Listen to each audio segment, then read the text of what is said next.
You've made it to Jamdadpodcast episode number 37, recording late at night deep in the heart of the Midwest. My name's Dave. I'm Will. And I'm Eric. And everybody hates Fender now. Fender guitars are no good.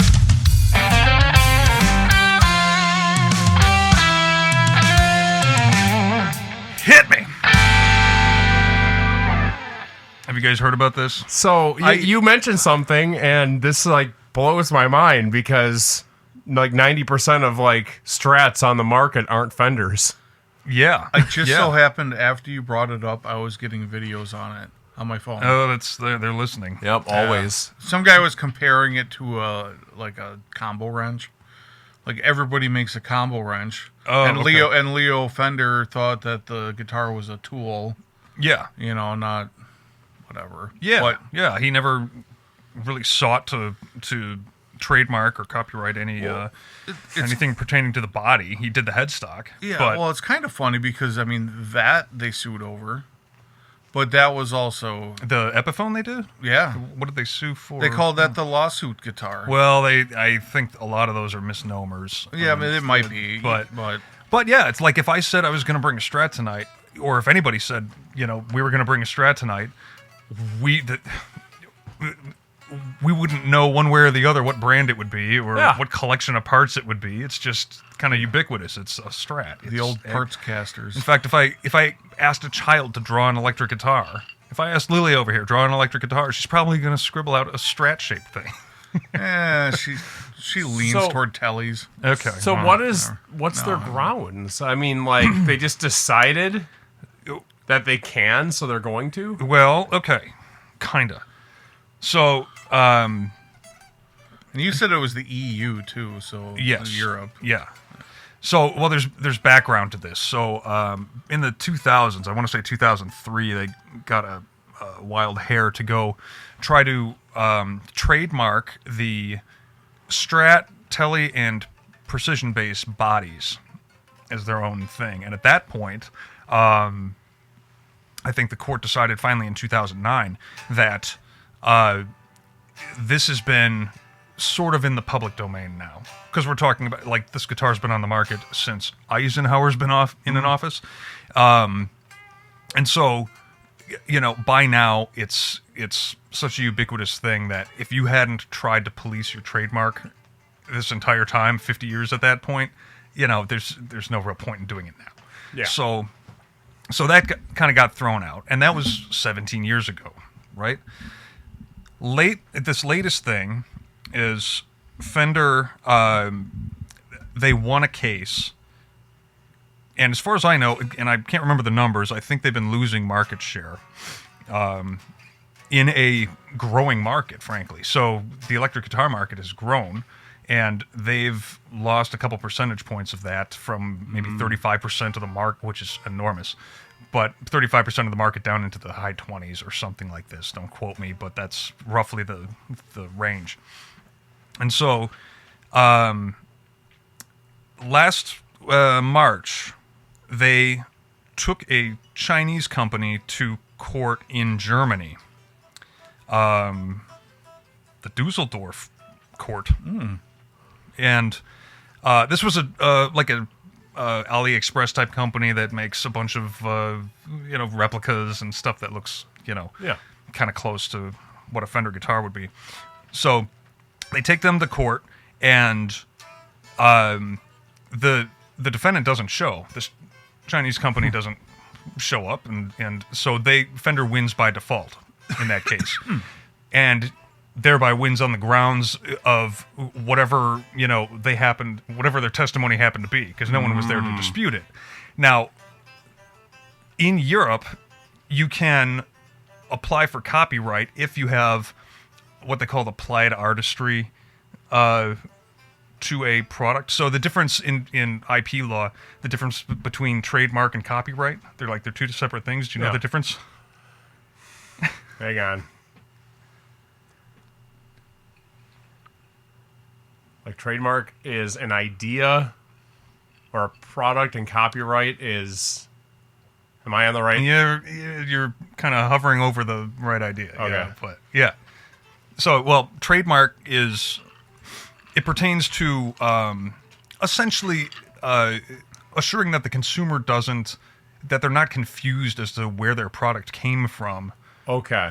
So branding and that type of thing, and the headstock on a Fender or something is trademarkable, right? So it's like you're copywriting lyrics, not music. Correct. Yeah. So copyright applies to, well, frankly, like literature or lyrics or recorded music or something like this. And so the EU has this idea that, okay, well, if you have some kind of artistic input into something that's even industrially manufactured, then that could apply for a copyright, which is a little weird, blurring the lines between the two IP ideas. And so Fender's testimony went something like, the body of a Stratocaster it's artistic because it's the shape of a woman, and the offset cutaways, it's as if she's reaching up for something or one thing or another. Well, nobody's there to dispute that. Exactly. So that's exactly what I see when I look at that. Sure, that's what I've always thought. Yeah. So that's why I get these confusing feelings. Yeah. No, you always hear that maybe the guitar is a phallic symbol or something, but no. It's a nude woman. So anyway, that was in March. So that ruling came down in March, and they won against this Chinese company. Well, now in this past week, Fender has been getting fired up, and now that they have this copyright. Is that important, or what's happening there? You got some sort of alarm going off over here. Is it time for your medication? It stopped. Stopped. Your brain pills? Okay. So, This thing solved its own problems. good. I literally have no clue what would be an alarm, but whatever. Okay. So Fender fires up and starts sending out cease and desist orders to companies in Europe that either retail, like sell Stratocaster style guitars. Like there's this British brand Harley Benton, which you've heard of, they're supposed to be really good. Yeah, Leo James is that's I think a Chinese version. I don't know where they originate from, but supposedly they're really good too, and they copy Fenders as well. Yeah. Or even U.S. boutique builders. There's a company called LSL that makes kind of high-end, Strat-inspired, vintage-inspired instruments, and they sell in the EU. Are they going to take on PRS? Well, that's kind of another thing. I don't think they have any standing against PRS, because that's frankly a different body style. We're talking about the body style. I haven't held them right next to each other. It's basically the silhouette. As far as I can tell, it's basically the silhouette of a PRS body, but it's kind of flattened out. And oh, okay. I know a few people that have them, but I haven't really paid attention. I've spent, supposedly they're really good. I've only spent a couple of seconds with one or two of them, and I don't know. I'm The guitar. not a PRS person. Yeah, They I'm look sure they're nice. fun. They Yeah. look beautiful. yeah. Some of them. So Birds anybody going- currently doing business in the EU with anything pertaining to a Strat body is potentially exposing themselves to legal action from Fender. They don't have any lawsuits set up. They're just cease and desist orders, but that's the implied threat there is that Throw it at the will wall take- and see what sticks. And Yeah. So it's been a PR nightmare for them. And everyone in my feed is pretty much saying the same thing, like what you were saying, that, it's Been around, when was the 50s? 54. 54, yeah. The Telecaster was like the same time, wasn't it? Yeah, somewhere in there. The Telecaster came first. Maybe that predated that by a few years. 51. Yeah. Either way, I mean, we're talking about an ancient guitar as far as electric guitars Yeah, I go, mean, it's and- been around 70 70 some years, whatever. Yeah. 70 math years. Yeah. Right. So, it's a little ridiculous, and everybody's, on Fender's case about it. They're going to boycott Fender, and you've got high-profile guitarists, studio musicians that say, like, I've got, 5 Strats here, none of them are Fender. Tim Pierce, I think was his name. He was a famous and it's for session good musician. reason. Like, they haven't improved their product. That's why Leo started GNL. Like, Yeah, well, he had improvements, and he definitely did them because GNL Strats were eons beyond like the American Strats. sure. Well, it's funny enough, I think as I thought about it today, most of Fender's improvement on their own guitars, most of their innovations have been adopted from other companies that have made better Strats. Yes. I looked Like Tom Anderson and Schecter and Sir. And Do you ever go to Fender's custom shop and build one or anything like that? oh, sure, yeah, I'm sure they've got Just like for an fun. online builder. Yeah, they and do. So come you out go with their through 'em. $15,000 Strat or something. Yeah, and it's like, I don't understand. I can see how like a PRS, even a Gibson, whatever. At some point in time where they, start costing a little bit of money. Mm-hmm. I mean, you have carved tops, even though it's all done by CNC today's, but the custom paint finishes, the specific hardware. But you go on Fender, and it's like you build it looks like a $300 guitar. Well, it's really hard to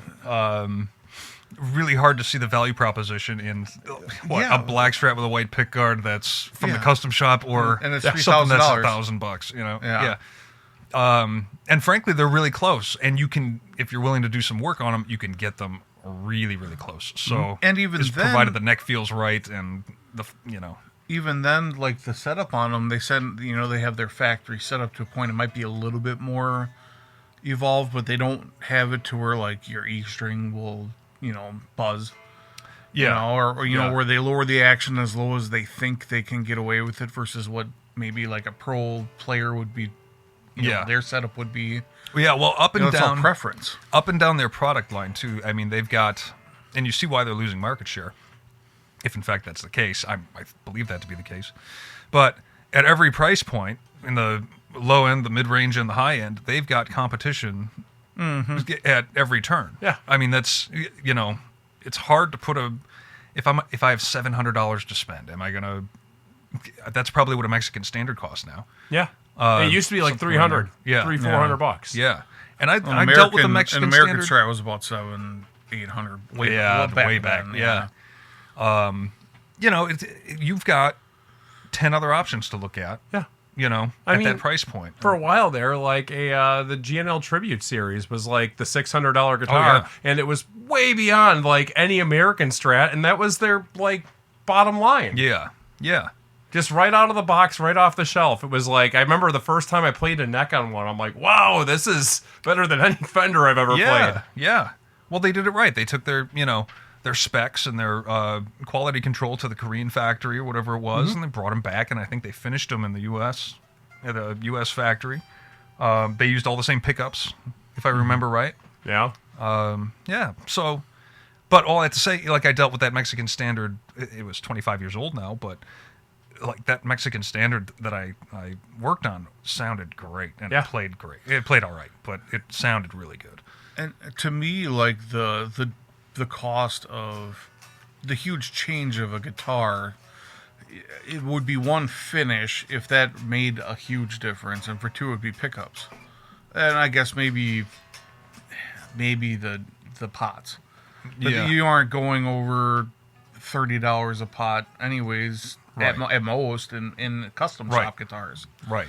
No, they use like CTS pots. What are those, $7 or $8 a piece? Yeah. And what do they do stock for a Fender? Is it $250K? It's $250. Yeah. For single coils at least. Yeah. Okay. Yeah. But all right. So this has been generally everybody's take that I've seen. So and everybody's made basically the same video, same commentary. It's like, well, Fender wants to do better than make a better guitar rather than being the Goliath company that goes and throws their weight around in court, or something like that. Even like I always compare stuff like this to like, sure, they've got their line of mics, their 57, their 58, all that.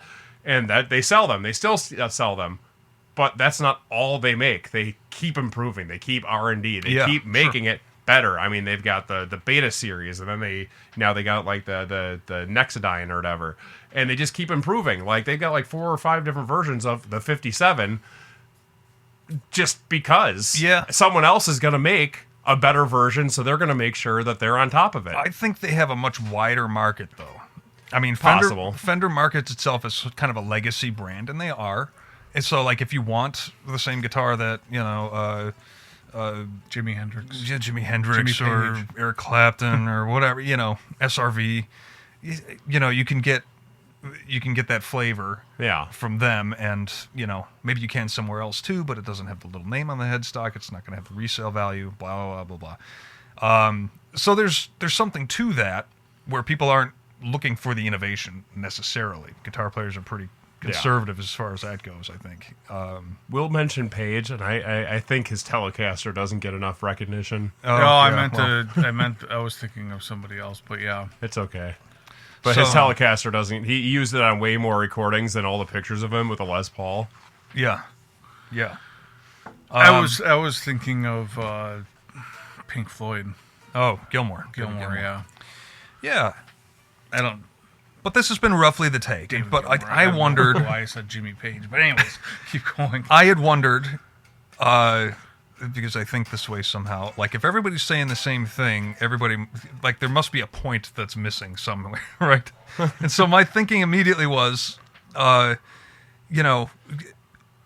okay, maybe the fat cats in the boardroom are all sitting around saying, we've got to, we're getting our lunch eaten by these different companies, and we've got to crush them, and we've got to, rather than innovate ourselves or whatever. Suppose that's what they say. In fact, I don't doubt that just about every company says, like, we got to kill the competition or something like that. Sure. Okay. What is the legal system that allows for them to do that? How crazy has the European IP law gotten to where you can claim artistry in a manufactured, industrial tool, basically, and claim a copyright on it, which is not what copyright was supposed to cover Yeah. with regard to what is something that's functional and utilitarian.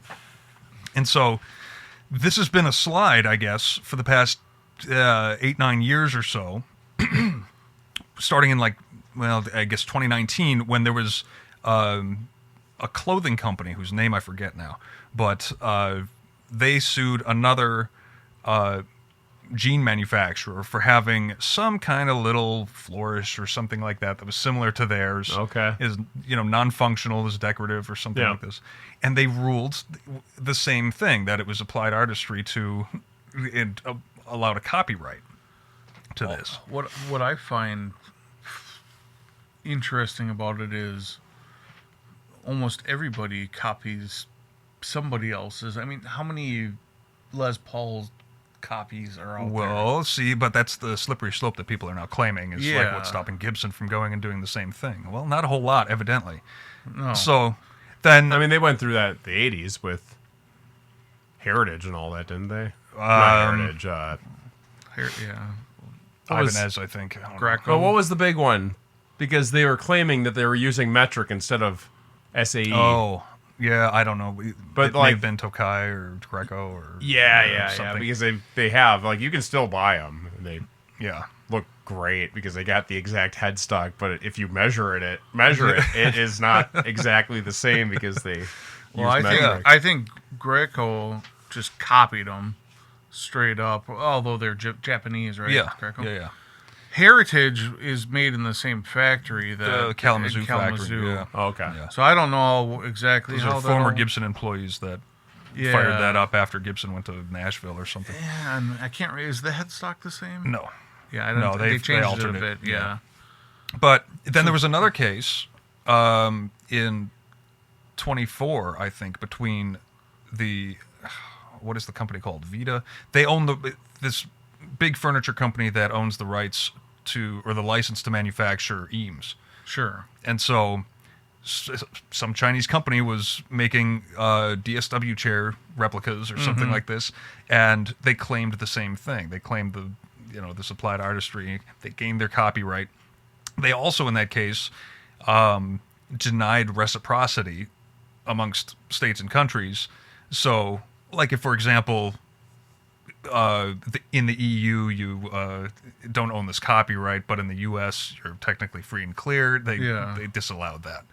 So, anyway, this is the just craziness in IP law, evidently, and Germany in particular is getting notorious for really doing that. So anyway, they've allowed Fender to. So I see Fender's, their Bird and Bird, their law firm, seeing this opening while at the same time they're losing market share down from 2020 where they had a peak. Seeing an opening and playing the game, right? Why wouldn't they? I don't know.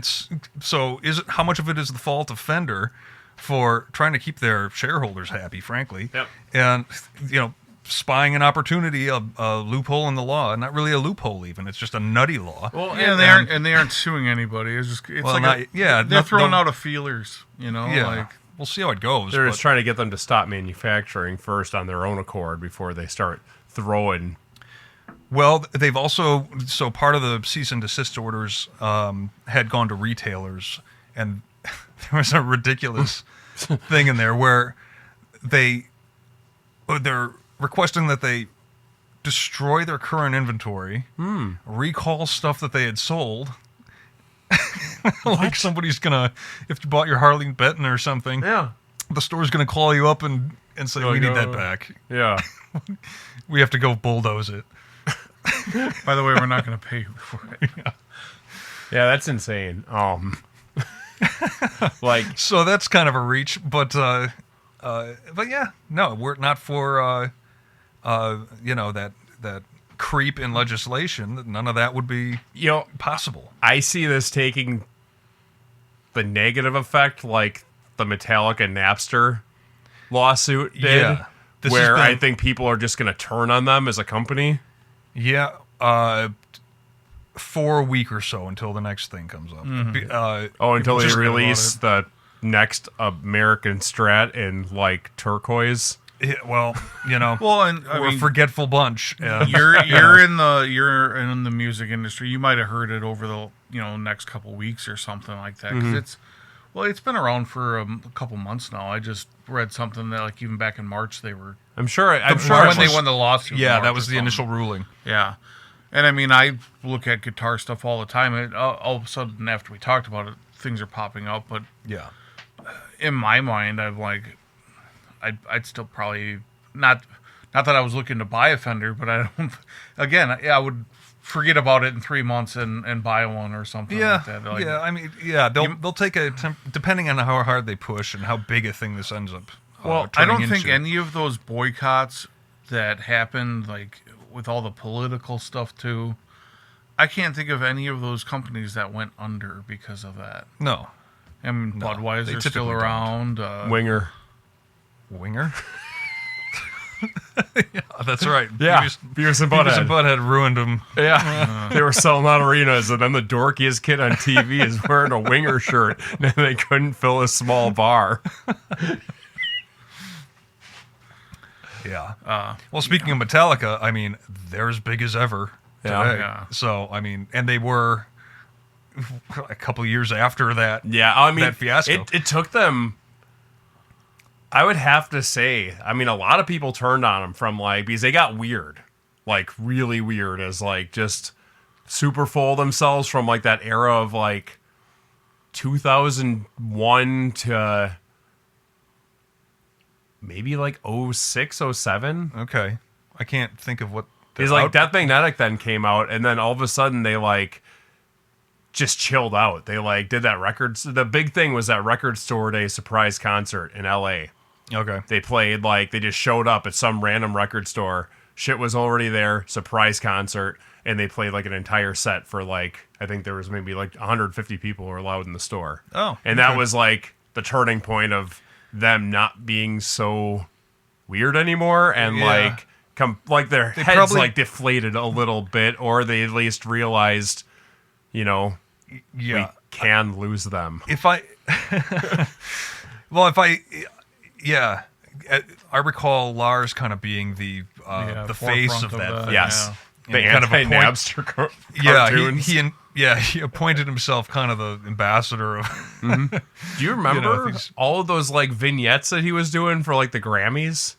No. Because there was like anti-Napster things at like the Grammys one year where like, I forgot who was it. One of the Wayans brothers was like downloading. He's like at a computer downloading stuff. And then all of a sudden Lars busts into his room. He's like, hey man, you're stealing my music. And he's like, no, I'm not. I'm borrowing. He's like, oh, okay. And he walks up. He's like, that's soda. Now I'm borrowing it. And then he like drinks out of it. And yeah, he like takes a dude's like stereo and walks out of his bedroom. Yeah.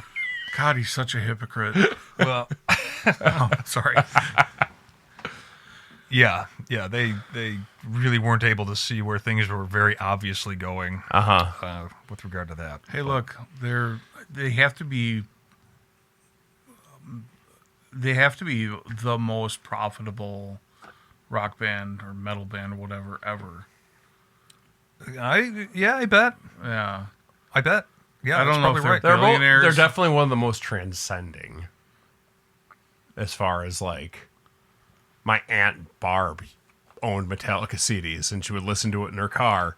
Maybe not all of the catalog, but like she had the Black Album that would just play in her car all the time. And how many bands after early 80s, late 70s was it? 79, 81? Yeah, 80. Yeah, 81, early 80s, I think. Yeah. Are other than Cliff dying and Jason leaving, their like controversy has been Napster. Like and James being a horrible alcoholic. Yeah, right. But other than that, it's just like they've been a band. They've almost always played. I think James got lit on fire on stage once, and he didn't play for a while because he burnt the shit out of his arm. 93 or something like that, or was it earlier? They've been just solid all the way through. How many other bands can you say that for? Where you have like the original members, for the most part. Yeah. And it's weird. Who's the new bassist? Robert Trujillo. Robert Trujillo. He's actually been their longest bassist now, and it's so weird to think about. Oh, and it's so funny, like when you watch those early auditions where Trujillo is like jamming with them and Lars is kind of being a dick to him. He's like, well, man, this is probably the biggest thing you've done lately, not realizing that he literally just got off a giant tour with Ozzy. Yeah. Oh, yeah. Yeah. I've seen that video. Yeah, it's great. In my feed today, just that Moscow show that they did. That's just cool every time I ever see the videos of that. Yeah. Yeah. But no, I bet they're probably the highest grossing metal band. Yeah, probably. I bet. I mean, because there's, as far as like longevity of bands, there's all of those that don't quite get talked about, but people like in that interest know of them. Like Creator, I think, is most of majority main members all the way back to like 79. Okay. But they're not a household name. No, but I mean, among thrash metal guys, they are. Well, yeah. Like Slayer, majority. If you really curate who you're asking. Well, no, I mean, you're talking about like where they came from, because like Metallica started that thrash metal scene. Yeah. So you go from the other bands that started at that time, Megadeth, which is it's like only original guy is the Dave. Is Dave. Yeah. Yeah, but I mean, even without regard to that, I mean,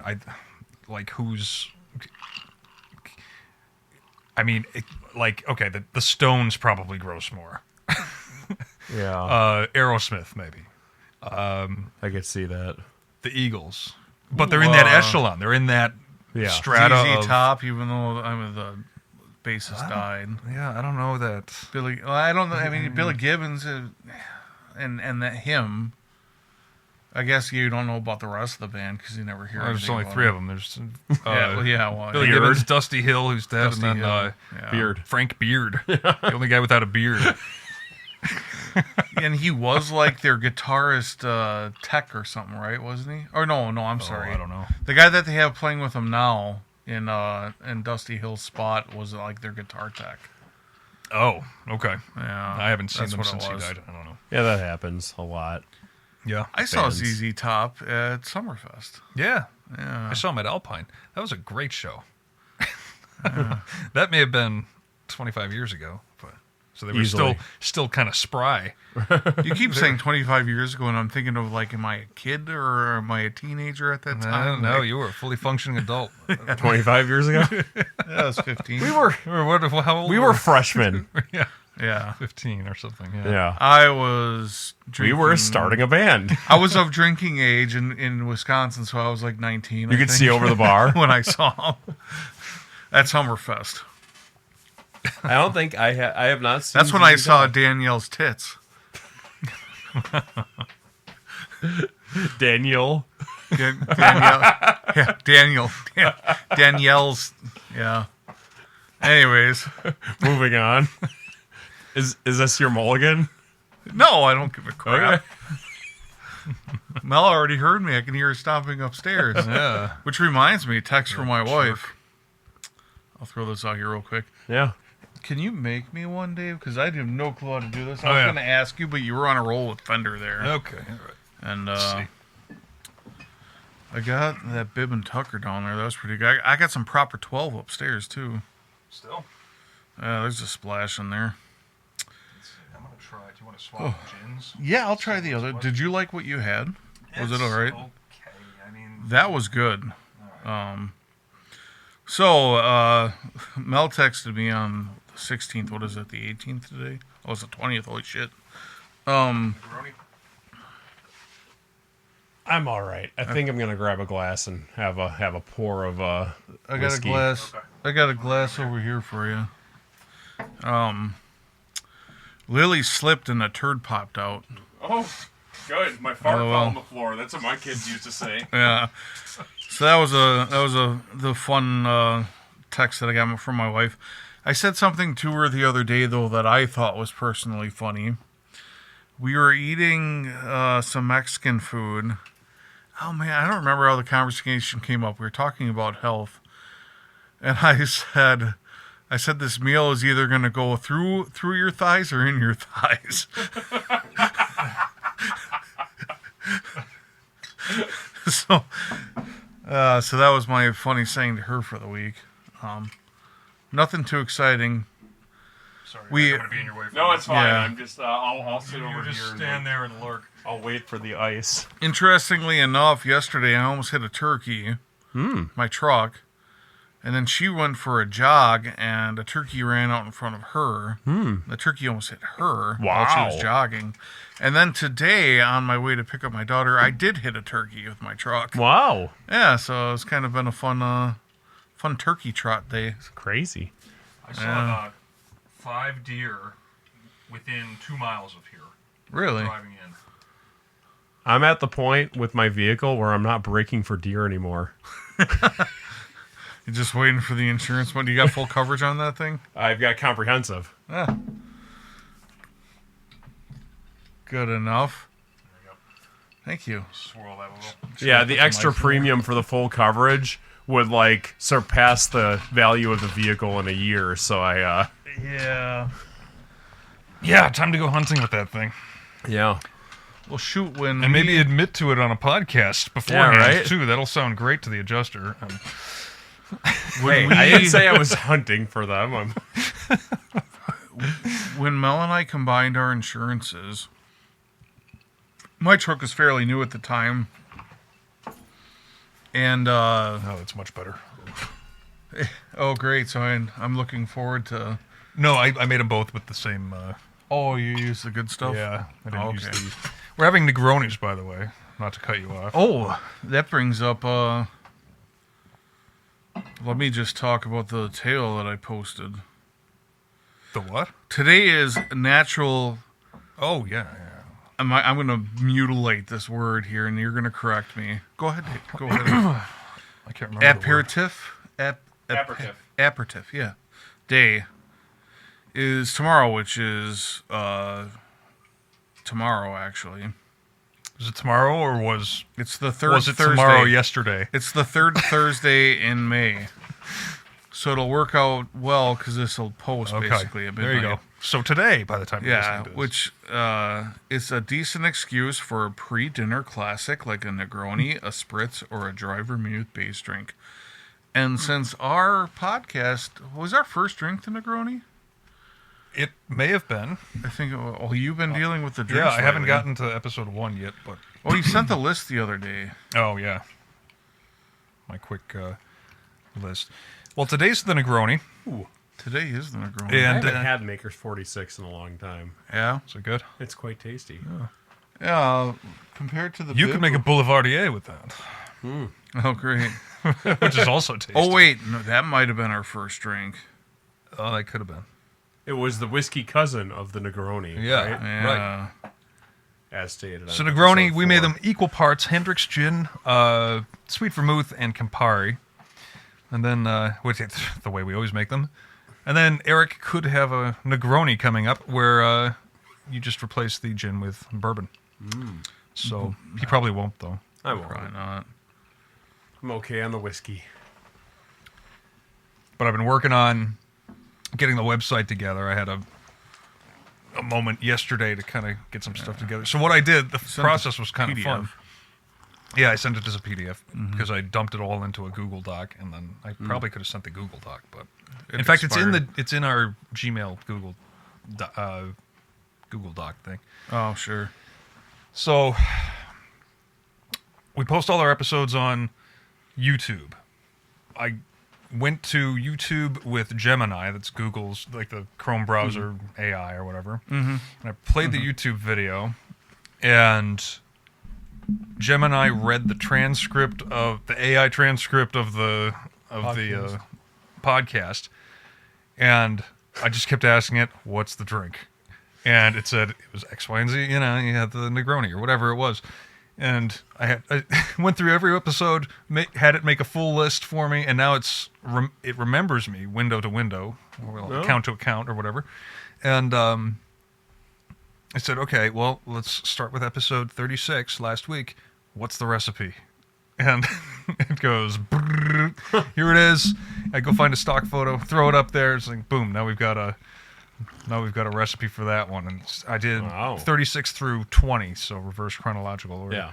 But those are up there, and then I'll do the rest of them. And once I got the hang of it, it took maybe 5-10 minutes of post. Oh.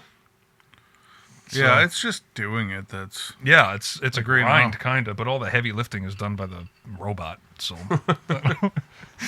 It's just adding it all to the list before it decides to kill you. yeah. So there's your workflow tip of the week. Was use Gemini. I'm starting to like that as my favorite AI bot. I don't have one. No, I don't have a favorite.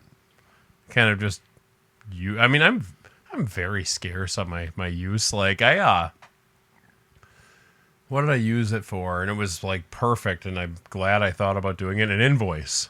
yeah, Needed one for prom, and I'm like thinking, Sure. I'm like, fuck, I gotta make an invoice. I'm like, wait a minute, and I just typed all the information into a ChatGPT or whatever, and it spit it out, and I'm like, that is perfect.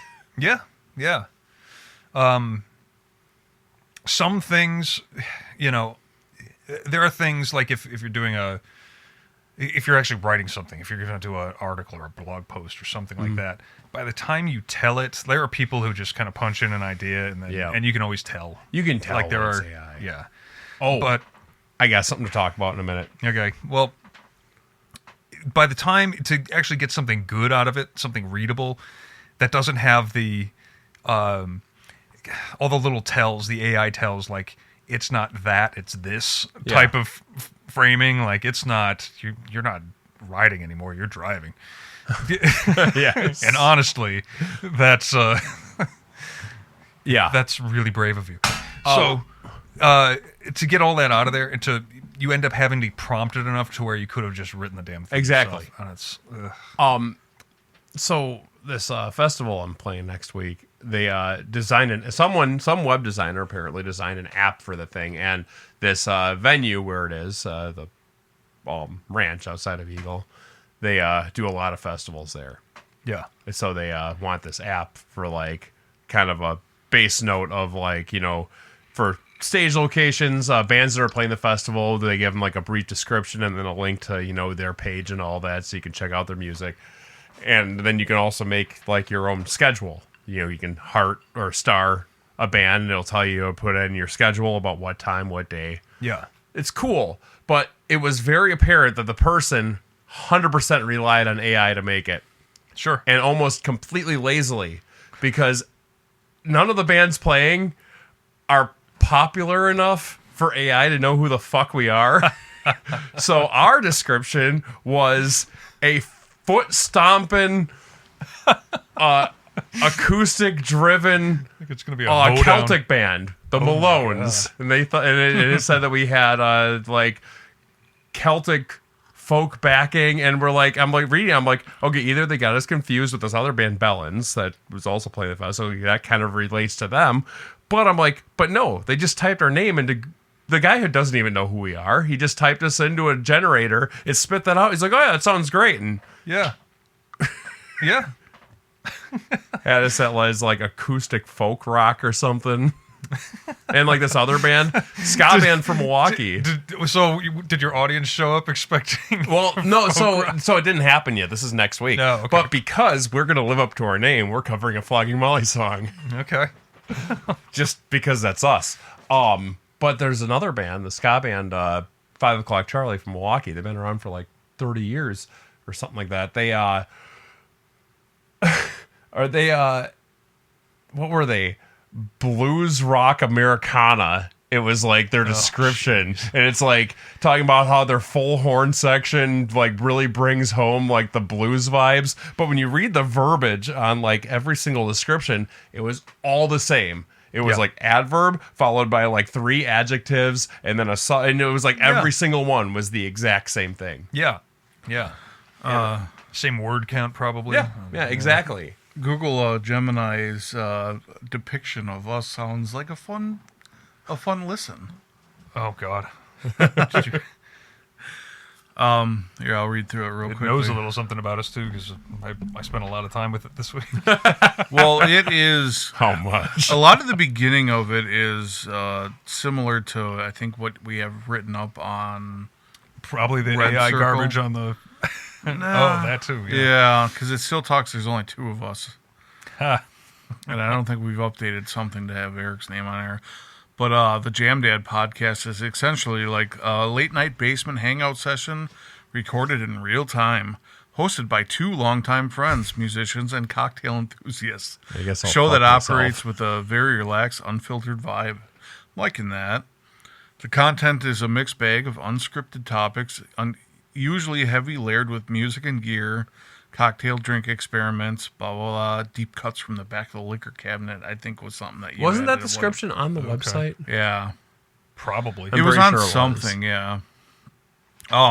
Episodes generally run between 1.5 to 2 hours long and are typically released weekly. It's the kind of show meant to feel casual, recorded when the kids are asleep and the drinks are cold. Wild tangents. The hosts frequently veer into bizarre and fun conversational topics ranging from cryptozoology, like the Mothman and Bray Road Beast, and pop culture reboots, Read a few to titles. conspiracy Yeah. theories, lawn care, and watches. So that was kind of... The drinks Wow. are cold. Yeah. drinks. Who does that appeal to? everyone. Yeah. Everyone and no one. Fun, exciting thing that happened over the last week or 2-ish. We have officially broke over 500 followers on Instagram. Nice.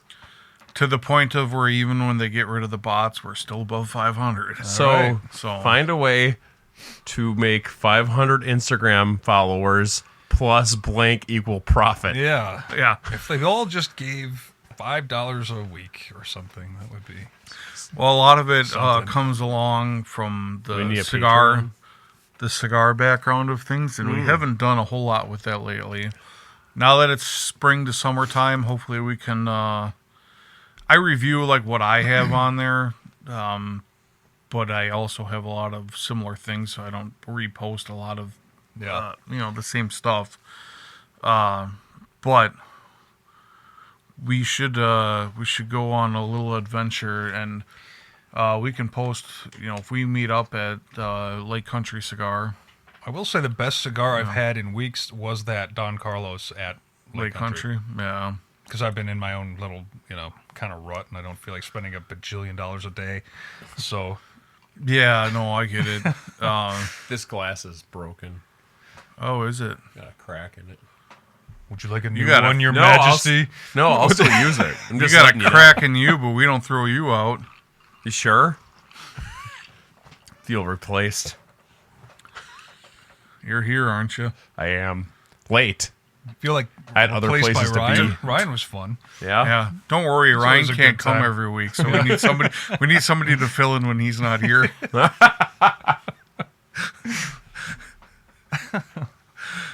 Yeah. Sorry, I was late this evening.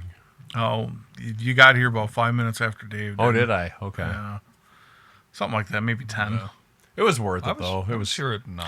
So So do you know through your that whole thing horrible of touch to the speak. Watertown school board? Have you heard about this? I saw something. I saw the kids walking out Okay, of the high school. so pretty much this goes back to October. Okay. And without really taking sides on anything, it's or getting into the political agenda. Back in October, they picked a piece, which is "Mother of a Revolution." Who did? The band. So Okay. like the instructor, it was a and it's a very difficult piece and like college level, and it has controversy behind it only in the composer dedicated it to name is escaping me right now. She died at the Stonewall Uprising in like 68. Okay. Okay. And so and I believe the composer's gay. Yeah. So that's another thing that the school board started paying Oh, attention and this is the guy. So the dude at the school board, I saw his still, like just a still photo of him getting up and screaming or Yes. something. But yeah. Okay. And so, anyways, because it has controversy tied to it, the band teacher had to send home permission slips, essentially saying, you can opt out. You opt your child out if you're not comfortable with this, and it's like basically they don't get docked for not performing it. And only 3 students out of the entire orchestra, their parents opted them out of it, right? Okay. And this was And passed they were by all the school, first chair. right? so it was Their first chairs in Watertown. so It's all relative. I guess. well, I'll get to that in a moment. But so anyways, they go from October until 6 days before the performance. All of a sudden, someone, not even on the school board, it's this random guy in town that has no kids in the district, but he has a big problem with what the district does. So he makes an uproar at the school board. And he's like, they cannot perform this piece because it incites political violence, blah, blah, blah, right? Okay. And he's like, you should not be performing pieces that revolve around violent events or anything like that. I'm like, holy shit, so are we not doing the fucking national anthem anymore? Yeah. Yeah. So they just cut it 6 days till the end. So, they've been practicing it for what, 5 months, 4 months? Yeah. And of course, everyone starts, they have that, I'm sure you saw the stills and all that. And there was the board meeting. Yeah. was, I saw that one guy. Yeah. yeah, and so they stuck to their guns that no, you cannot perform it. And so essentially now we went from that to tonight, a church, Emmanuel Lutheran in Watertown, hosted the event. It was like live streamed and everything. But the composer of the actual piece was flown out to conduct it.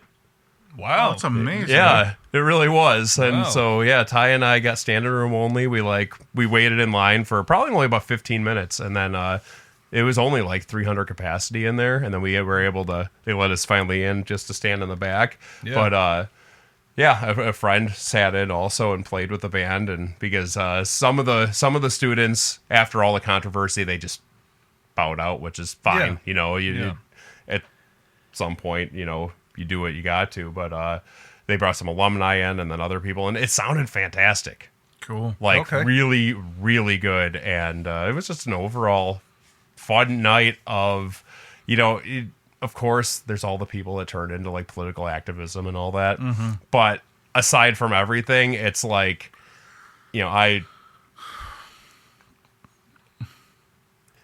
if it wasn't a problem 4 months ago, why is it a problem now? After you could have cut it down immediately before, and though that was the whole argument was we were practicing it. Yeah. And anyone that puts that much work into anything, I don't.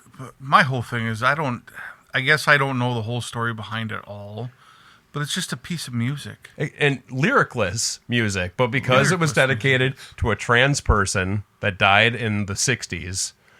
They said that this is inciting political violence because it was a Stonewall uprising, which was a protest turned, I don't know if it turned riot, but it did turn violent. The person died. Oh, okay.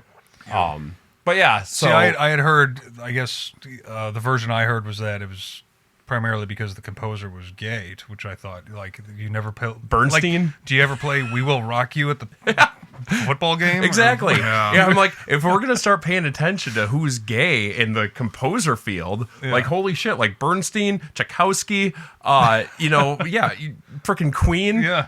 Is this... Elton John? Yeah, is this what we're going to start doing? Like... Yeah. The thing is with half... And see, I would have had him play, like...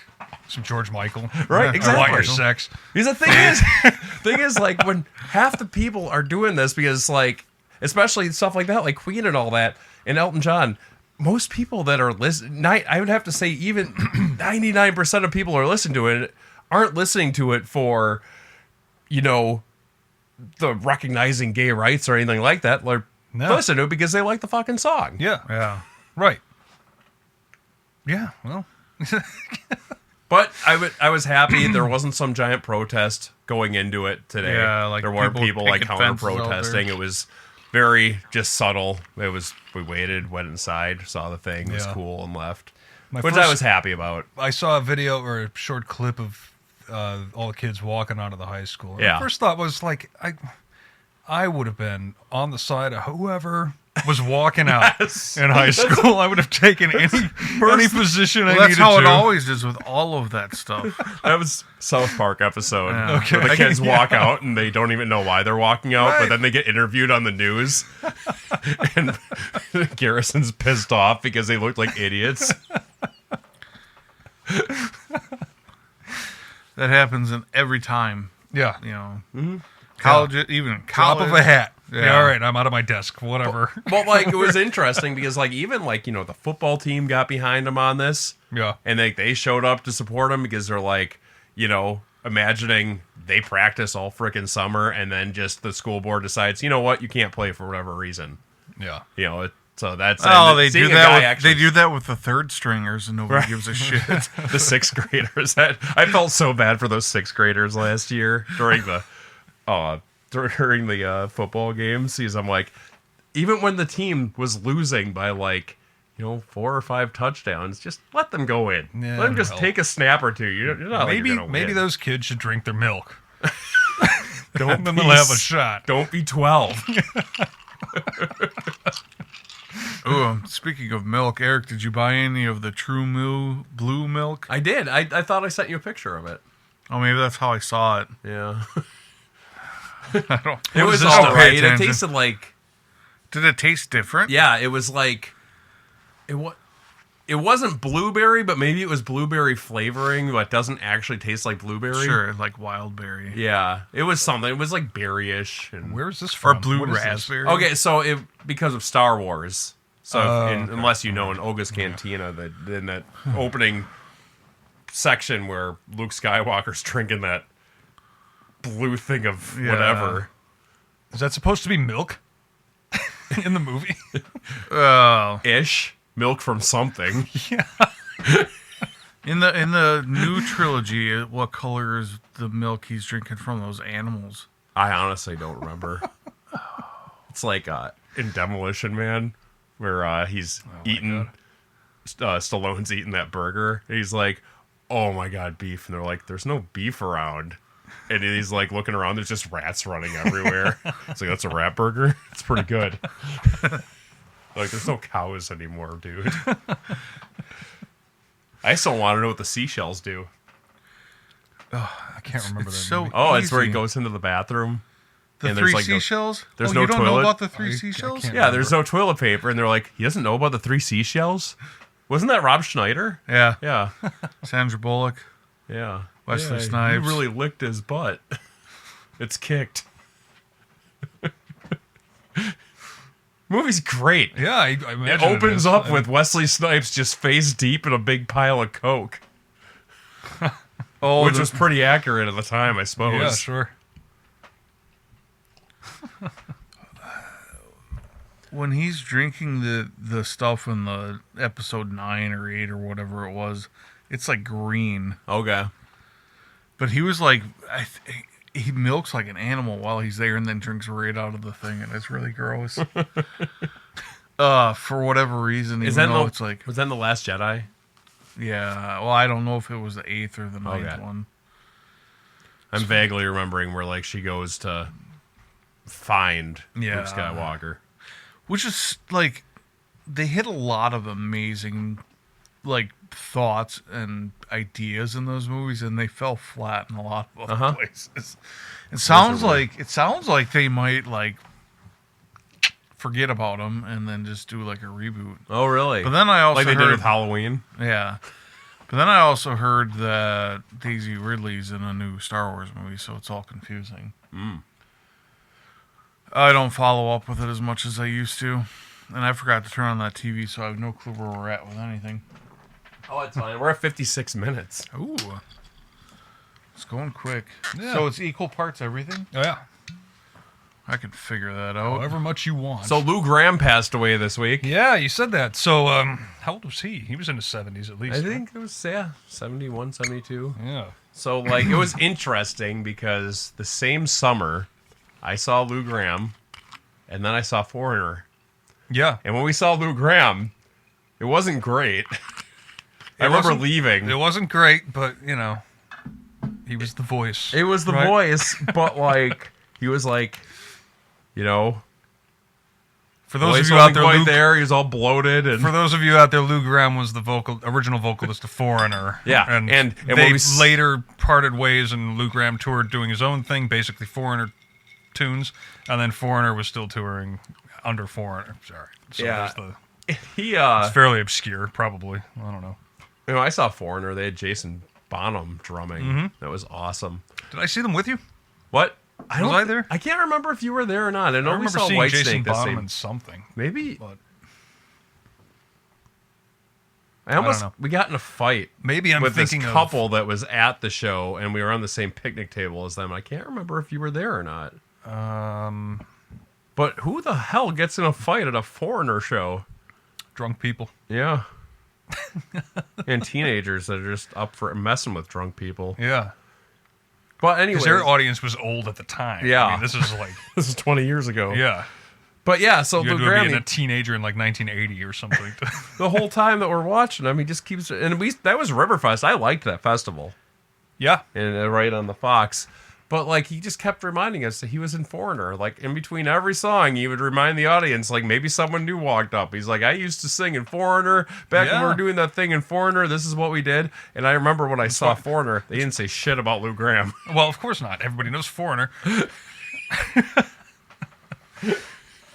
I might be thinking of Night. Did we see Night Ranger? We saw Night Ranger. and that was pretty bad. It too. was, That was yeah, because we left the darkness to go yeah. check out Night Ranger, and then when we got over there, they had the keyboardist from Great White, and then he was with a couple other groups, and then they're like, "Hey, let's play every song we can think of that Yeah. has Na Na in it." Yeah, right. Yeah, it was Started awful. playing Journey. And Yeah, it's terrible. Hey Jude. And I'm like, just play. You know, what's a good song by them?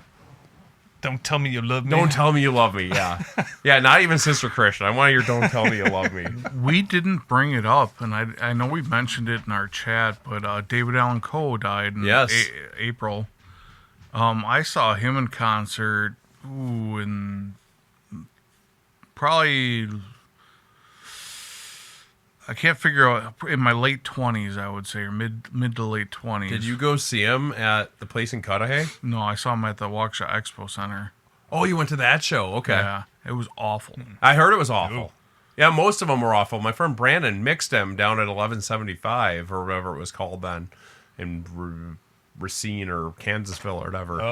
And okay. It was like it was not good because they basically said, we're putting everything in our mixer. Here's 2 leads. You mix with that. And he's like, I can't do anything with this. It sounds terrible.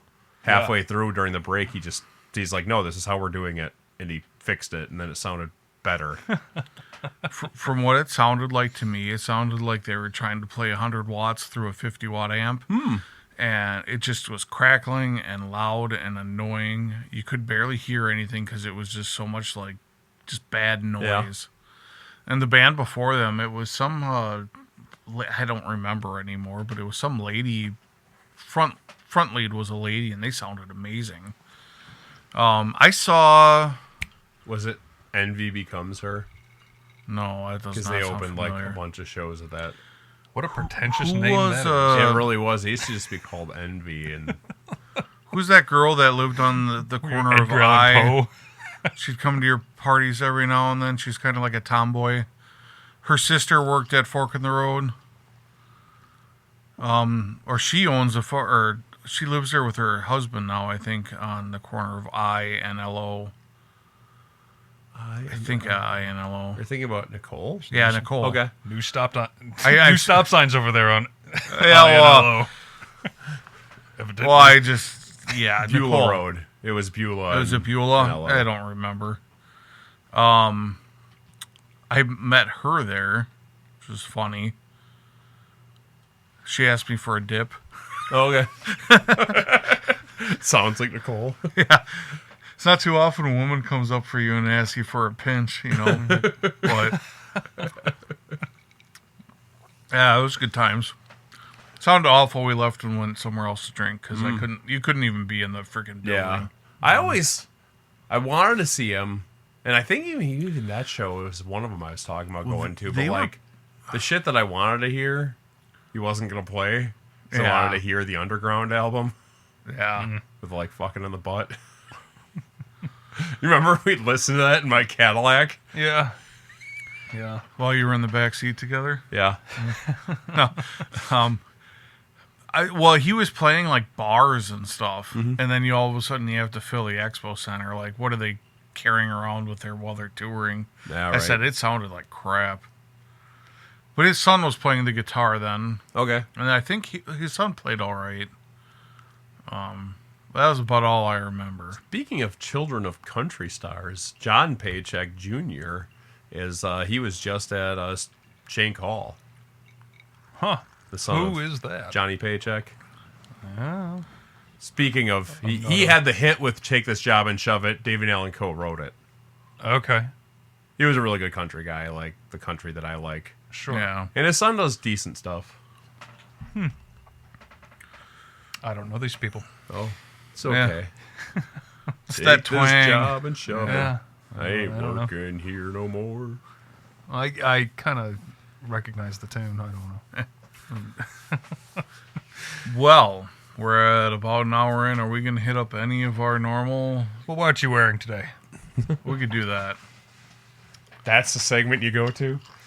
That's what I saw first. I was just talk about talking to things right Ryan in front of about my this face. last week. This is the Steel Dive The Willard. Willard. The Yeah. Willard.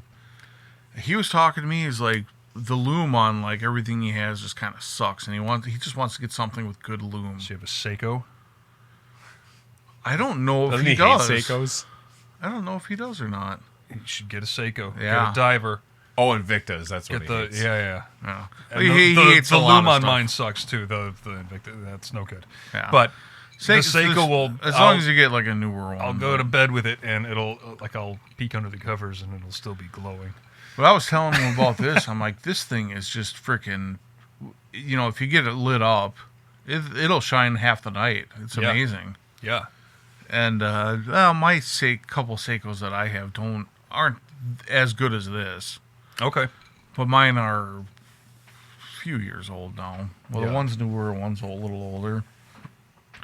They're all going to be up on the chopping block, I think, here soon. Okay. Are you funding something? Yeah, we'll see. Okay. I got that Continue black then. one. I know that Yeah. you were thinking about that. We'll talk about it one day. Okay. The Dress KX. The The Negro Dress KX. Thing's sharp. Yeah. Looks a little small on me. It's Anyways. a 39, isn't it? Yeah, something like that. Yeah. Dave, I saw that you got the old Casio on. Got the G-Shock again. Yeah. Dude, you cannot go wrong. I don't know. It just works every day. And It's comfortable. they're comfy. We say this every time you wear I know. it. I know. It's getting boring at this point how good it is, but it's just good. Hey, Eric, how is that? Oh, Wow, look, you got a he's got G-Shock something. on, too. Yeah. I Threw it on your right Don't you hand. love it? It's actually all right. Put it on your right No, hand. I was actually. This is a lot nicer with a metal bracelet It's than like it's a rubber titanium. that most like. Mine's was a used to with those rubber. digitals. Is that what it is? I don't know. Yeah, whatever they Doesn't use. matter. Doesn't matter. I like the titanium. I like it both ways. I wish I had one that had the rubber after I gave my old one away. Well, I have that GA 1200, the Casio Oak, whatever that I gave to Mel. Every now and then I'll throw that on because she doesn't wear it all the time. She wears it quite a bit actually, which I'm happy that I got it for her. But I think I'm gonna have to get myself one too. She about tapped. That's the thing I hate. The thing I hate about Hendrix bottles is that you can't tell if they're Yeah, they're opaque. yeah. Which maybe you helps can't some. even like look through them easily enough to see. Oh, it's got a little bit in there, but it's very hard to see through. So Eric, you were wearing my G-Shock, and that was I don't hate it. What's your? No. So give us your impression of it. My impression. Well, the bracelet was surprising because I expected it to be like rubber and yeah. not a big rubber strap. Well, that's fan. Will's mod, right? Is that Yeah, your that's mod? got a titanium bracelet. It normally comes with a rubber strap. Okay. If you were to buy that watch with a titanium bracelet all through Casio, it would be like $1,000. This is like way nicer than I expected it to feel. Like when I look at it, I just think it's a chunk of plastic because it's Yeah. kind of what I assumed Yeah. digital here. watches are. Yeah, check this one out.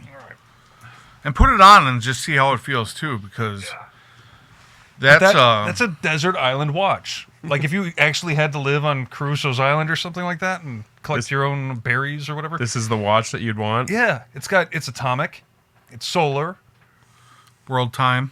world time. Anywhere in the Pacific you find yourself on this desert island. I'm not crazy about the rubber strap. I don't know. I wore it all day. Yeah, And, yeah, I sensitive never skin. minded it either. And you can throw it across the room and smack it against the wall, and it's gonna be just fine. This one, is kind of got like that tropical feel type Yeah. thing. That I like too. And I can wear this one tight though, which is nice because it doesn't feel restrictive. Yeah. And I wear it tight almost every time I wear a metal bracelet. My watch is halfway around my wrist. Yeah. Yeah. This one just stays in place. I like it. Yeah. I like my Tropic strap too. It's softer than this, Yeah. and Yeah, it is. It's just got a little grip here, and this isn't a Tropic strap. It's just a rubber strap, but it feels like the same thing. Yeah. Yeah. Anyways, do I have any watch news outside of what we just talked about? No, other than I did fix those two watches for you, Eric. They're on the table over there. Oh, nice. The one has the cap. It's sitting there. I didn't pop it back on because it's kind of hard to get off. So if you wanted to throw a battery in it, you could. Oh. Is that the Spiegel? No, this is the Armatron. Oh, yeah, so that's one that you wanted. Mm-hmm. Yeah, whatever. Take them. They need batteries. I didn't have batteries for either of them. Thank you. I looked. Nothing in the watch world. Oh! Swatch. uh-huh. They came Did out you- with I sent you that video of that like riot in Chicago. yeah. Yeah. So they came out with it was an AP Oh, the, Casio Royal Oak, I should say. Sorry, I was Yeah. just talking about the right. It was The called a Audemars Pop. Peugeot. Yeah, AP. Yeah. It's called the Pop or whatever. So it's like a wrist or I'm sorry, like a pocket watch. They have it on like a little Yeah. dangle, I saw dongle. that. Yeah. Did you send that to me, or did I see that? I think you just somewhere saw else? it. Okay. And it actually looks pretty nice. They call the even the Speedmasters that are the Swatch whatever mix. Yeah. They have like a bioceramic, which is plastic. Yeah. Yeah. It's just such a stupid name, but they make it sounds fancy. And but the AP ones, they're about $500, and they're actually mechanical watch, which is Okay. cool because Yeah. Were the Omegas and stuff, were those quartz? they're all quartz. Yeah, you can't get a price point like that for a chronograph. I remember they were so there was so much hype when they came out, and Yeah, they're still neat. I would get one if I came I across. don't know. I would want to hold one, and I have a feeling it's going to be like a feather, It will featherweight or something. And Well, I they just, make Chinese knockoffs of those too. Like Oh, that's I'm one sure. of those. That's one of those things where it's like I don't care if I were to have a knockoff. Yeah. To be honest, some things I don't get, like glass sunglasses. There is a difference in quality, and you can feel it if you're holding them side by side. Yeah. And I will always have a nice pair of sunglasses, but there's nothing wrong, I feel like, with owning a cheap pair of sunglasses that if you lost at a wedding dancing on the floor, you wouldn't feel bad about it. That looked Yeah. like a nice pair. That's why I always now have a sacrificial pair of sunglasses Yeah. that I know, I keep them in my, packed in my go bag. Like, you kind of keep a bag together to travel with Yeah, toiletries. skip town. No, like, because you pack and you've got like this thing with all your toiletries and stuff in it, all your travel toothpastes and shampoos and what have yous. And, I throw a pair of cheap sunglasses in there and just have them. all I own is cheap sunglasses. Yeah, I know. I bought a couple pairs from Right in my pocket. AliExpress, and I was actually impressed with the lens quality of like the clearness I could see through them. Were they polarized? so and everything? bright in each I don't shades. even think so, but the frames feel like crap, and the lenses are all kind of loose in them. Yeah. But the quality of looking through them isn't bad. I'm sure they'll scratch up easily. I just bought a pair. They were reasonably priced. I think by the time I got through shipping and taxes and stuff, it was about $30 for this kind of a fashion-y sort of pair on. I just saw an ad on Facebook. I can't remember the brand name. But they'll come in a week or so, and I'll bring them and we can review them. But Yeah, I that'd think be I've kinda owned a fun. pair of that brand before. Is it and a they were pretty good. blender? They're right around that price, I think. A blender? Yeah, No, I think want that's to say like blades. WMP or something Oh, like this. So we'll see what we think. But My last nice pair I bought was like the rubberized coated Ray-Bans. yeah, And I bought them on our like 1 year anniversary, wedding anniversary or Okay. something. We were up to I bought her a nice pair and me a nice pair because I lost my first pair of Ray-Bans at my buddy's wedding. yeah. Well, that's I think the I place lost to lose them. I think I lost 2 pairs of We should sunglasses start on a that wedding trip. venue and just Collect take sunglasses. take a push broom and just all the all the sunglasses and junk we find. This should be the Metro Minute, by the way, because I've got nothing else. So Yeah, let's cue it run up. that and let's talk sunglasses because I can talk about that for a while. I can talk about a couple pairs. Yeah.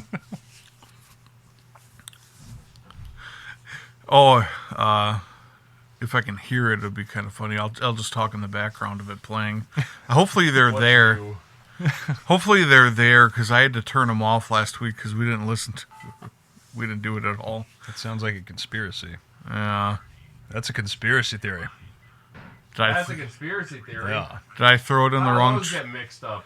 yeah, because we moved them all around last week. Yeah, 'cause we I had no didn't wanna clue what I deal was with it. doing. I told you that. Ryan hates conspiracies, so What? that was no fun for him. Oh, that's the 2 conspiracies because we Yeah. This is all messed up. did. It is all messed Got up. to get organized. It was all What messed up. happens when I'm not here? That's what you left me. You left me 2 conspiracies. Where the hell did the Metro go? Probably way in the back. It's somewhere in there because I just turned it off. I didn't delete it. Oh, maybe I did delete it. I think you deleted it because I don't see it. All right. Well, this is our Metro Minute, and so Eric can add it in sunglasses. Yeah, right.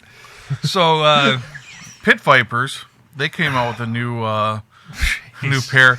Those have gotten such an ironic popularity kind of thing to them now. And I saw a everybody thing looks where like Randy Savage. I saw an ad where he was like, they put slits in the top of them for airflow. And they're like completely open all the way around, and I have no clue if there's actually slits there or not. For airflow or for the sun to get in. Somebody described Macho Man Randy Savage, like his voice, the way he spoke, as like a father that's like trying to talk to scold his child in front of his friends, but he doesn't want to completely lose his shit. Yeah. Like, you gotta get over here now. Well, this just occurred to me, like, because I like in my head to play little games where I like think of duets that might be fun.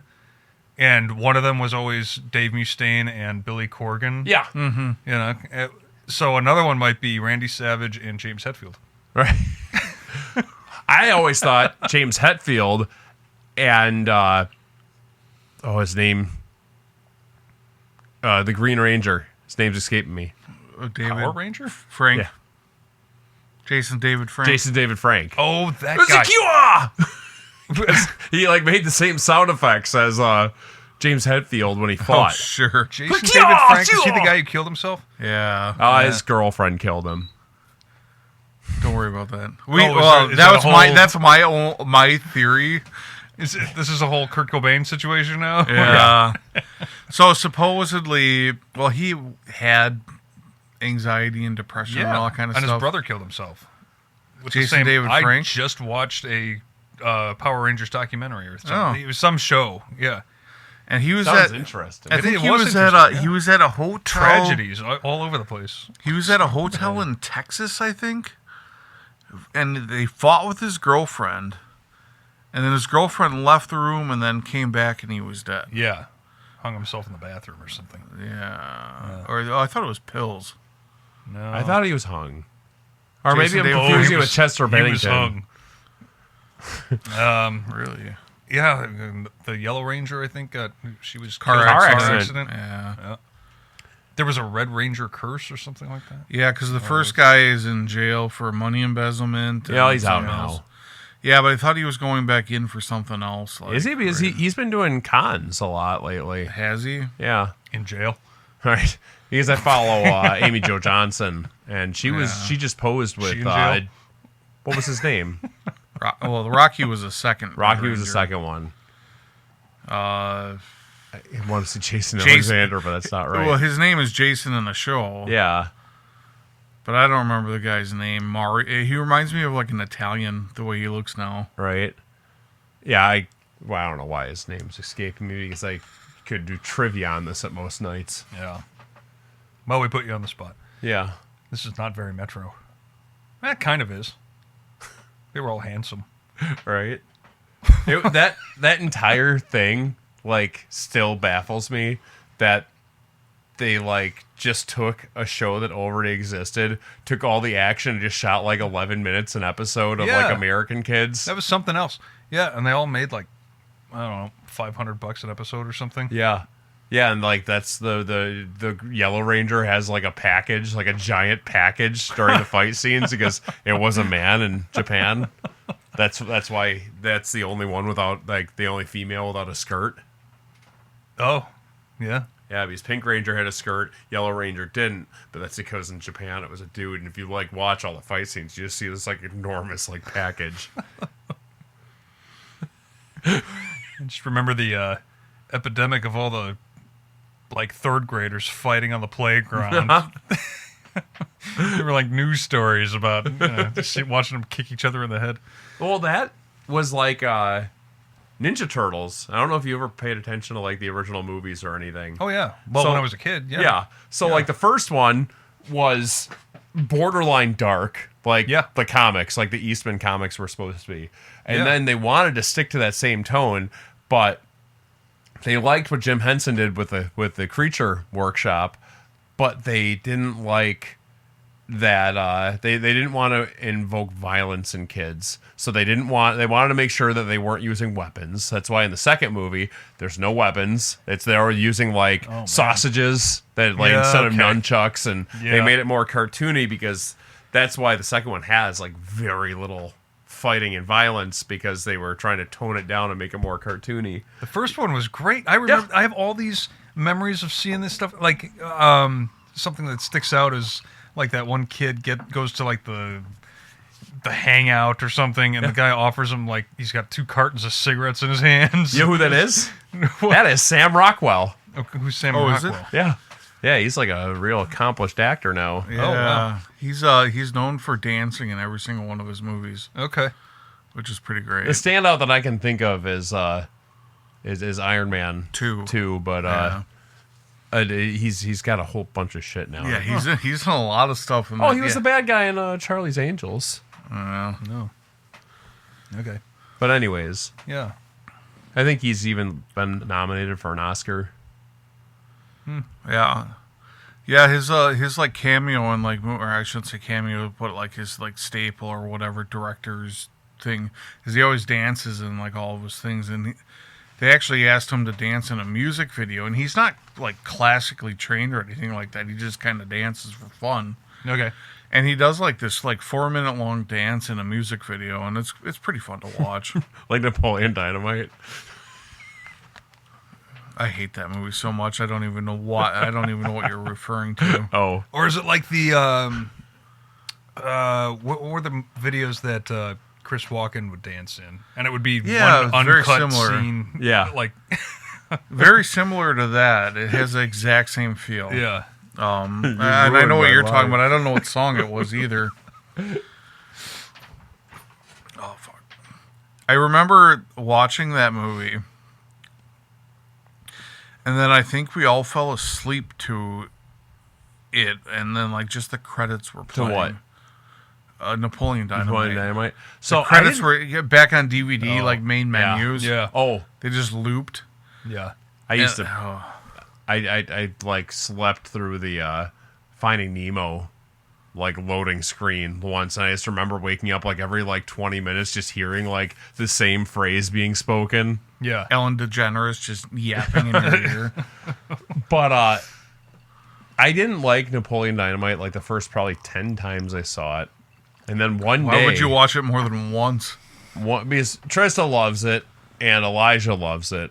And one day it just clicked where I'm like, okay, a lot of this is, I don't know, I think it's pretty funny. It's stupid as all hell. Well, that's what like yeah. it's like the people that like The Office. They I like hate Napoleon. The Office so much. It's the same. It's the same stupid humor. Kinda. I don't know. Like, Do you I- like The Office? I never sat through an episode. like So how would you even know? How could you have that? How could See, how would I'm- I even know? Well, I know of it and I've I'm- seen it, but I haven't. to me, like walked away halfway. The through Office most to of the time. me, and I know I'm gonna get shit for Napoleon this. Dynamite and Steve Carell are the same person, and how the comedy is Ish. I don't know. Like ish. Yeah, there's differences, but to me, The Office, like, to me, it's the same thing as like fucking Seinfeld. Where I know I'm gonna get shit because Yeah. I'm like one of the only people that I don't hate think Seinfeld. you're right. I don't think you're Like- right at all. It's they take one unfunny thing and they just beat the living shit out of it for 30 minutes and just keep repeating it and repeating it and repeating it. Then someone else comes and elaborates on it, and then one other person comes in and elaborates on that for 30 minutes. I don't think the two are comparable. No, Seinfeld is far superior. I don't find Seinfeld entertaining or funny, and I've tried so many times. I really have. Because I really liked Michael Richards Yeah, after that. No. after he told the truth. No, I used to love Michael Richards because of Airheads and Problem Child. Like, I loved him in Problem Okay. Child Okay. as the bow tie killer. Oh, that's Yeah, right. he was like the bad guy, and he Yeah. ends up sleeping with John Ritter's wife. wait, John Ritter was he the husband in Beetlejuice? No, No. that's Alec Baldwin. John Ritter No, was I'm in, sorry, not Three's Alec Company. Baldwin. Was it? No, the other. No, Alec Baldwin wasn't. Not him. The people that bought the house. Oh, no, that's the child molester. yeah, I know. What was his name? Child molester. Yeah, he was Rooney in Ferris Bueller's Day Bueller's. Off. Principal. I don't know why the that name. guy, The name just sounded familiar, like The redheaded guy. Rooney. Oh, that's probably why I'm mixing up Yeah. Ritter and Rooney. Yeah, he was in Beetlejuice too. Yeah. Yeah. He was. What's her name? Catherine O'Hara's husband. Okay. Ooh. Yeah, that's right. He was a sicko after all, huh? Yeah. How shitty was Jeffrey Jones. Jeffrey Jones. Did you see Beetlejuice? I did. It No, was was that the awful. latest? I thought it was awful. Like, just okay. terrible. It was terrible. Like, Now there's- that had Michael Keaton in it, right? Michael Keaton was in it, and he was fine as Beetlejuice. Yeah. It just wasn't good. The story was shit. It was too modern Tim Burton, where it's just like, Is he just weird for the sake of weird Yeah, now, or and- but something in- that's it had more story than it needed. There was like too many stories going on, It wasn't and fun. no, and there was like no fun to it. Yeah. And even though like the original was like dark and creepy, but still fun. yeah. And Like what's her Winona Ryder was fun in the first one, and Yeah. she was just a serious mom. she's like a nutcase in the second one. Yeah. Oh, Yeah, it's not just worth sucked a watch. into her And like even Jeffrey Stranger Jones, Things character or something that she does. pretty much. I mean, yeah. and they had Wednesday Addams. Christina Ricci. No, the other one, Oh, oh God, what's her name? the middle. Her. The hell's her name? Jenna Ortega. Yeah, Okay, right. That's Yeah, Scream which is like, 6. I have no problem with her. I like her in a lot of things, but she's at the point where weird, creepy movie, she has to be in it. Mm-hmm. They did that with they did it with Scream. They did it with Wednesday. They did it with. I think they're shoehorning her into some other movie now too. First Yeah. season of Wednesday was pretty good. The second one, I watched 2 episodes and I absolutely could not watch any more of the second season. yeah. First season was even hard enough because I'm like watching it and I'm like, holy crap! They just like must have just watched Harry Potter and Monster High before watching this, like writing it, because it was just that. That's all it was.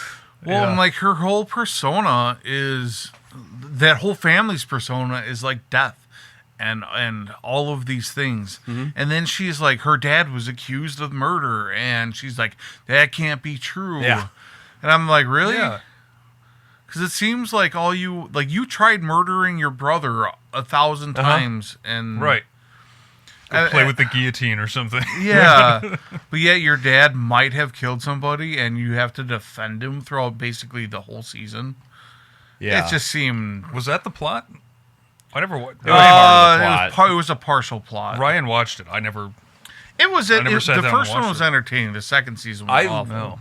I love the first movie of Addams Family. Yeah. Yeah, I want to like values, but I just really don't. It's There's hard. some funny parts. Is that the one where they go to the camp Yes. and Like there's Oh, some. that I thought that was the first funny. one. No, that's values. Values Yeah, when they go to the camp. Yep. And that's where Fester She is hits the Fester falls in love falls in love with that Joan gold Cusack. digger. Yeah. Oh, that's right. And then there was Reunion that I never even saw with Nathan Lane. Maybe I'm thinking Oh. of Reunion. Where's the Nathan one where Lane they lose the Gomez? house? That's the first one. Is that the first one? Yeah. Oh my yeah, God, They have I to need to move go into that motel. and Motel, They're okay. trying to get Gomez off the couch. He's like, Miss Gilligan? That's right. There's I no need to better rewatch Gomez than them. Raul Julia. Yeah. he was He's just great. the best. Speaking of him, have you ever watched Street Fighter? Yeah, I have. Yeah, but Jean-Claude Van he's Damme. the He's Bison, yeah. He's Yeah. like the main bad guy. And he's Yeah. got so many great lines in that, even though the movie is like dog shit. He's got so many great lines, and it's so hard to watch because he was in so much pain during that entire filming. yeah. Because he was Did he dying have on stomach screen. cancer or something? Yeah. Yeah. And he's like literally dying on screen. That's why like they have his entire mannerisms like still and not moving much because he just couldn't. Yeah. Yeah. Is it? I know Mortal Kombat 2 is coming out, but I think they're making a Street. Oh, they are making a Street Fighter it's 2, out. yeah. Is it out already? Or it is coming out because during WrestleMania they kicked off the promotional because Cody Rhodes, Dusty Rhodes' son, is in it. Oh, okay. Dusty Roads. Everything. Dirty Dusty Roads. Somebody named their kid How does Dusty everything Roads? revert back to wrestling on this freaking podcast? Yeah. Because Sorry. Eric's here, that's why. So in the second Mortal Kombat, are they going to have the woman?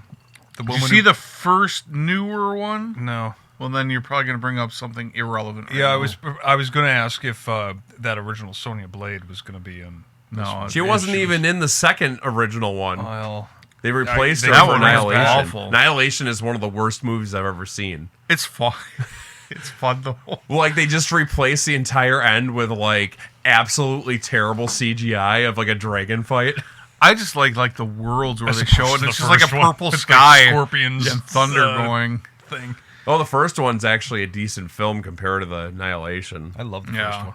Yeah, it's I love fun. what they did with It's Goro, that entire like animatronic Yeah. puppet that Yeah. he's wearing. Yeah. Yeah, it'll be interesting to see how. I like shoot, what's his name? Bones. He was also Judge Dredd. He's also in The Boys. I can't think of his name. He was in Star Trek. Who was he in The Boys? He's like the protagonist in The Boys. The main guy, Kurt Russell. not Kurt, I want to say Kurt Russell. You talking about the Australian guy? Yeah. Mel Gibson. No. Why is his name escaping me? Thor Ragnarok. Yeah. Yeah. He's in there too. Hardy. James. No. No, he was in Judge what's Dredd, the new Judge Dredd. He was Bones in the new Star Trek movies. Haven't seen any of these. Yeah, he Tom was. Only Hardy, we though. had someone to look this stuff up. I've looked up a bunch of stuff. I was sitting here looking at my phone, looking up a bunch of crap earlier, and I was completely missing conversation, so I just stopped. Kurt, I want to say Kurt so bad. Kurt. His last name is Kurt. Steve Kurt. Steve Kurt. Oh, Carl Urban. Carl Urban. I knew there was a you K were- in there. you were Yeah, I close. keep. Four Carl letter with word. a K. Carl Yeah. with a K. Kurt with a Carl. Carl Urban. He's now we're gonna remember another name here. I want to say Johnny Storm, but that's Let's see how that's you the get Johnny Johnny Cage. Cage. Johnny Cage. He's Johnny Cage in it. I just feel like Man, it kind of fits it, but he kind of doesn't. He seems too burly for Johnny Cage. Yeah. Like Johnny Johnny Cage Cage was a movie guy. He was movie like star. a real like pretty face movie guy. Yeah. And Carl Urban is not that he's not ruggedly handsome, because he is. No, but he is like more But like he's ruggedly handsome, yeah. He's not like Tom Cruise dreamy. Yeah. Man, Oh, can you that know, guy make a bad movie? Tom Cruise. Yeah. Besides Mission Impossible 2? Superman would have made a good. Yes. Yeah, he would have. Cavill. Yeah, Cavalry. Yeah, the Cavalry. Henry Cavill would have made a good. I can't. Every name that I have to say right now. That is is still just- everybody's vote for the next James Bond, and it's been Yeah, going I on don't- 10 I can't- years now. And I don't want to he's- see it. I don't want to see it. I don't know. Who do you think would make a good James Bond? I can't.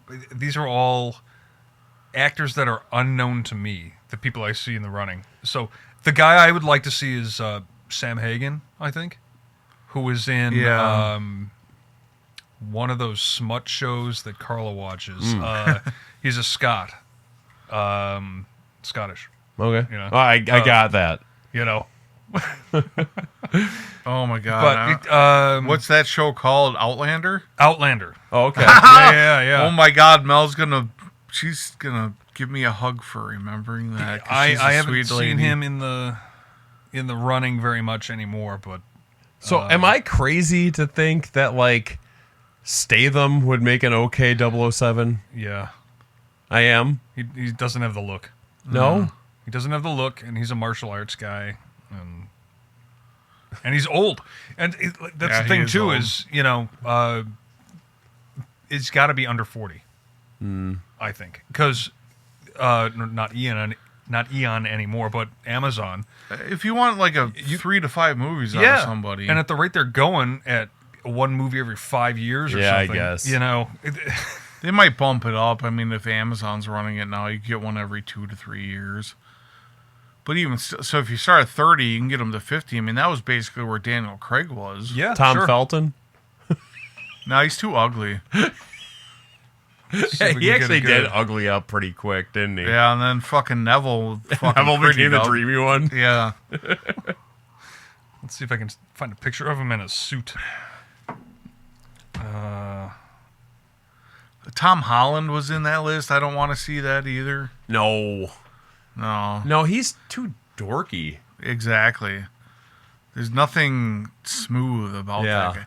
And then, I mean, and unfortunately, he ruined that for everything he played. Yep. Eddie Redmayne wouldn't be. I don't see it. Holland isn't even my favorite Okay. Spider-Man. What do you think of that?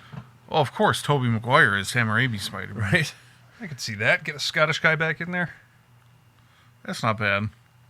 It's really hard. It's really hard to picture it, mainly because we had Pierce Brosnan and we had Daniel Craig, and they look really completely different. I mean, for the most part. Craig, But like, mildly resembled Fleming. Yeah, yeah.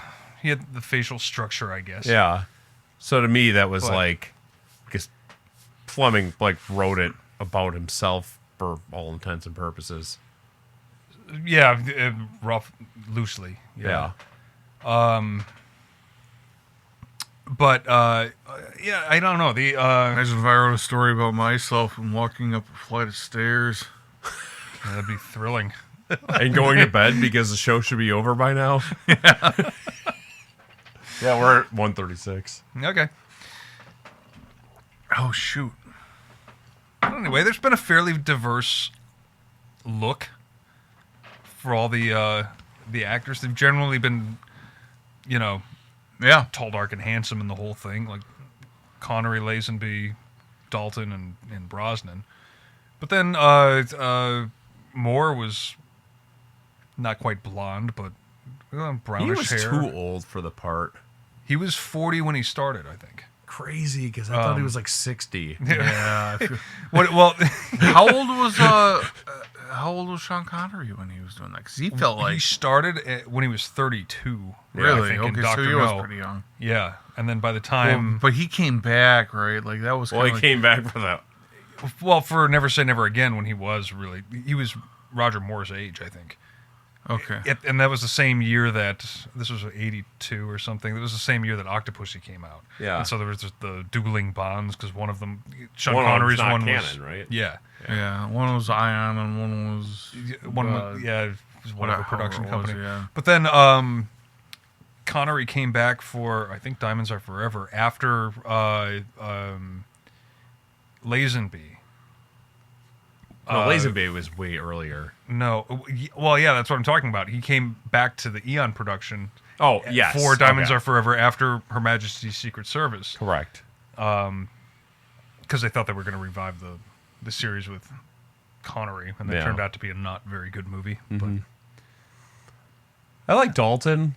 I love Dalton. I like him as a Bond. I like wish- him as that stuffed animal in Toy Story too. Yes. I like him as 007 as a Bond. He was kinda like, great in The Rocketeer. Oh, I wish He was from the Rocketeer. Yeah, he was the bad guy in The Oh, the Rocketeer. bad guy. Yeah. Mel and I were just we're over time here, but we were just talking about Brendan Fraser. We just watched The Mummy and The Mummy Returns. Because they're coming out with a new one of them. With Brendan Supposedly Fraser. with Yep. Brendan Fraser. I just watched George of the Jungle. And we're talking about doing Encino Man, like George of the Jungle, Airheads. Airheads, And like then all the of it. whale. I do want to see the whale. Yeah, Like, I am... but he plays Link. So when he's in Encino Man playing Link, he's also in. He pops up in two other movies as Link, uncredited. Yeah, he was in In the Army Now. Is it in the Army Now? the Army now, and he was also in Son-in-Law. Son-in-Law. Yep. Yeah, he's at the dorm party in the beginning. Yeah. So, and I kind of piecing all of this together. We're just gonna maybe go back and watch all of these films just to. Did you watch Doom Patrol? It's long a ago did that DC came out? show. No, I probably did not. started I 5 did not years watch ago. it. I did not watch it. It was so good, and it was Brendan Fraser's comeback. And Was- he is so awesome as Robot Man. Okay. It's worth watching. It's only like 3 seasons, and it's some of the most ridiculous shit you'll ever see, but I absolutely love it. Yeah, is he the voice or is it actual show? No, he fully acted it. His face is Okay. not because he's wearing a costume the Okay. whole time, but he's in it. Because I noticed a lot. They're talking about his comeback. He's been in something like every year. Yeah.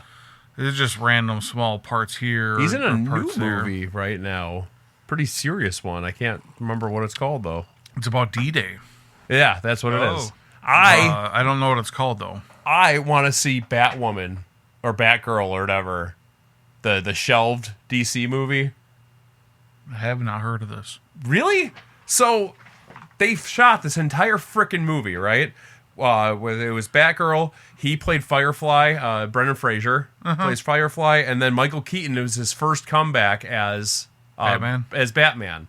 It was before The Flash, Okay. Yeah. and it was supposed to be his first return to DC, and it was it's supposed to go right to HBO Max, and then something changed with, like, I think the president changed hands in HBO, and he's like, you know what? I don't like the direction this is going. So they wrote it off as a complete loss. The thing got canned, and it still exists, but they can't do anything with it because they already wrote it off, so they can't make profit off of it. Huh. I do want to see that too, I obviously. want to see it so bad. Yeah. Just because.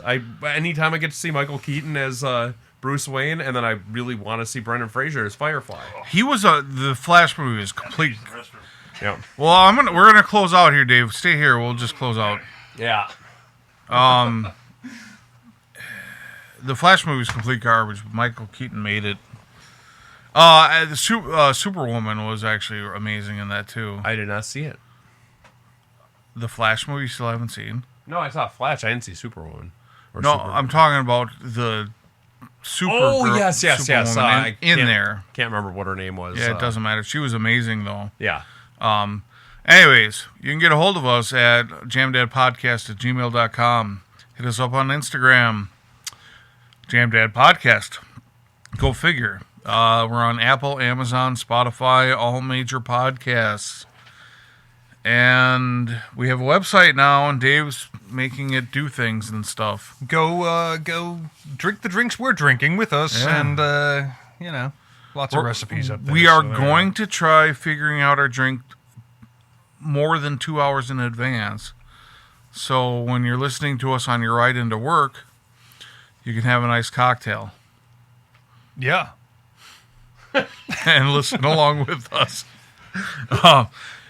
Anyways, I hit it a in a turkey tumbler. today, but stay safe, drive sober, don't hit a turkey. Don't hit a turkey.